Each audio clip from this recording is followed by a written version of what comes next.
The number is 800-321-2900. Okay, Lindsey, let's rush through some final calls here. I hope folks will get your material and educate others in their area, because the only thing that'll stop this is information and waking folks up. John, I've got so many calls here. Who's up next? John in Canada. We got to move quick, Pastor. John in Canada, you're on the air. Go ahead. Hello, Alex and Lindsey. It's an honor to talk with you. Hi, John. Hey, basically, my question is regarding the economic situation in regards to Canada. How do you see it playing out here in Canada? Well, within the past week's time, this thing has become global to the point that they're just talking about what's going to happen in Europe, what's happening in Russia, closed down the stock market, currency exchange yesterday, China, Japan, Dubai. You see, Canada will not escape. It'll be the identical same thing we're talking about for the rest of the world, because you're connected with the British Empire. Yeah, the globalists did this so they could globally bring everybody down at once and set up their world government. And Canada is so oil dependent that by the price being driven down to $33 a barrel right now, even at $50, it's not economically viable to pull out that oil shale. Correct, Lindsey? That's correct. You can't even pay for oil shale anymore. Canada would be paying people to take it. So with this price, Canada is not exempt whatsoever. Get ready. Another question. I was absolutely floored when you predicted the conflict with Russia. And then, a couple of months later, we had NATO forces. That's right. We forgot he predicted that. Yeah, and I was just wondering, do you see that conflict escalating, or is there going to be some other conflict that's going to rise? Positively. Right now, Russia is in a collapsing position. They'll do what they've done with every nation. They'll collapse it. Then, if they want to bring it back, they will. And I was told by this individual a few months ago that Russia will be one of the greatest powers on the face of the earth in the future. So that means that they're going to revive them once they get through breaking them. All right, that's all I had. Thanks so much, guys. Yeah, Russia kicked out the robber barons. Now they've got to be brought to brought to ground here. Good call, Brian in Florida. You're on the air with Lindsey Williams. Go ahead. Okay, Brian in Florida's gone. Dan in Alabama, you're on the air. Dan, go ahead. I got a question for Lindsey. Go ahead. Yes, Dan. There's 30-some states that want to secede from the Union. What's keeping them from going ahead and getting all the oil they want over in North Dakota and Montana and getting our own money? Because by blowing out the economy, they've made it too expensive to now explore and get that oil that they know is there to then bring it to market. That's the whole point. Lindsey? Yes, within a few days after the Montana legislator reading this in the congressional record, these scoundrels, they actually put up a bill before Congress not to allow any drilling in that area. We have been betrayed. It's a global game of risk. Anything else, Dan? No, that's mostly. I wonder why that people don't go ahead and get the oil themselves and get because right they won't and get give you the money. permits. They won't give you the permits in Alaska. They won't give you the permits in the Dakotas. They won't give you the permits in the Gulf of Mexico. Thing is, if they're out of the union, they can do it if they want to or not, can't they? Yeah, they should. The state should. Go ahead, Lindsey. Yeah, I was told by this individual a few months ago that they were not going to allow any major production in the United States of America anymore, that we would be kept obligated to foreign oil. The elite are doing it right through Congress and our president. Yes, thanks for the... I'd like to see the states tell them to get lost and go ahead and do it. I hear you. Thank you, Dan.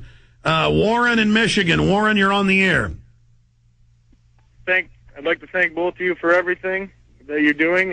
Lindsey, I saw Energy Non-Crisis, and in that you allude to a date in the coming months where the market would be flooded with oil that could only be denominated in euros. Does that still hold to be true? Yes, this individual said to me that they were going to open up two major oil fields in the world.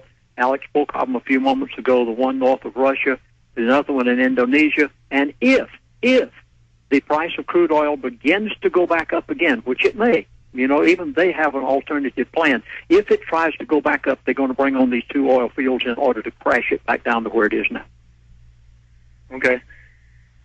And let me add a key piece of information to all this from just Texas and Illinois and Oklahoma.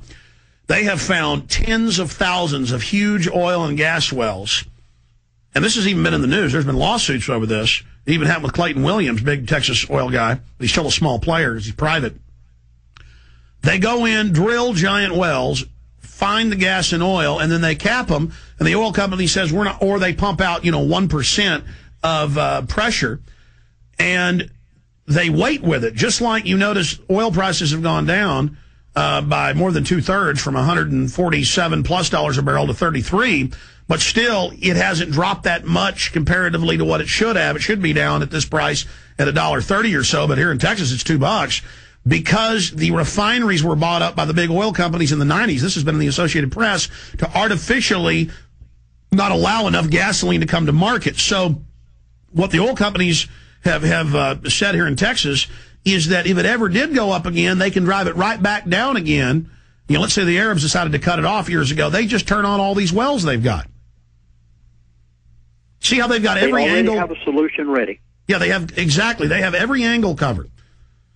Only by politically saying you're a pack of robber baron, monopoly criminals, and taking control of the government and having them arrested could we ever stop this. That's the only solution. They rule finance, they rule energy, they rule military, they rule media, but they're not invincible. Look at how the mainstream media is imploding. So now the New York Times, the Toronto Star, the BBC is all announcing they're going to start shutting the web down. They're saying it because they're desperate because of what we are doing here and others. We have a small window to kick their butts. Lindsey, do you agree with that?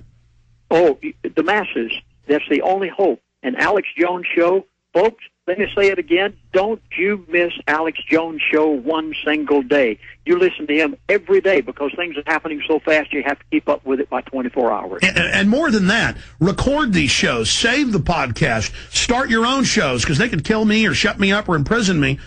And believe me, they've been threatening it. This is a message, not about a person. And so just get the info out. A few final calls here. Let's talk to Tom in Kentucky. Tom, you're on the air. Hello? Yes, sir. Hi, Tom. Nice to speak to you, too. I don't know if this has any bearing on anything, but July 24th, after Barack Obama's speech in Berlin, I watched him come out the rear of the building, and him and one reporter and one cameraman only, and he stated, what was the purpose of your speech? And he said, so Christians, Jews, and Muslims can worship as they choose together because I'm a Muslim. He said he repeated that question 2 times. Do you think that will have any effect on how he governs our country? It's already having effect. Look at the bill he signed yesterday. And he made the statement, he said, I was elected president, I will draw up the bill the way I want it.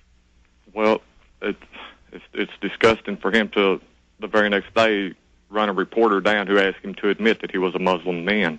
And also, one last point about how to prepare. I was told by a gun store owner that people need to start vacuum sealing ammunition and if you can get it. Yeah. If you can get it, it's sold out. If you can even buy it. If you can buy a gun right now, you're a fortunate man. If you can buy ammunition, you go look for it. You try to find it. Gold is selling out. Silver, Ted's almost sold out right now. Thank you for the call. Lindsey Williams, we've got to end it right there. If I have time, I'm going to get to a few of these final callers, but I want to thank you for spending time with us, and so much has developed. As this develops, let's just set you up to come on the show, if you've got the time, at least every 2 weeks for an hour to give us updates as all this unfolds and as you do more research and integrate it with the inside information you have that integrates with all of my inside information. Again, I just want to thank you so much for spending time with us and joining us. I consider it a privilege to be with you, Alex. And again, folks, if you want this week, 800-321-2900. But don't you miss Alex Jones Show every day in between. Lindsey, God bless you and take care. Thank you, Alex. You better take care, my friend. We'll talk to you soon. You'd think I'd be excited to have been right about all this, to have millions of people starting to tune in, to have the show exploding. I'm upset every day. I almost cry when I'm with my wife late at night. These are psycho criminals that are in control. There's not even any pleasure in the fact that we've been successful, because what are we successful in? Pointing that a freight train's coming to run us over and all these blind people couldn't see it? There's no more time to screw around and play games, folks. They're openly announcing world government to rule everything, and a world central bank that you'll pay carbon taxes to and money transfer taxes to, and bankrupting everything so you're beholden to the government. This is nightmarish. Please get the word out. Please say no. People are really waking up right now, and that's the silver lining in all of this.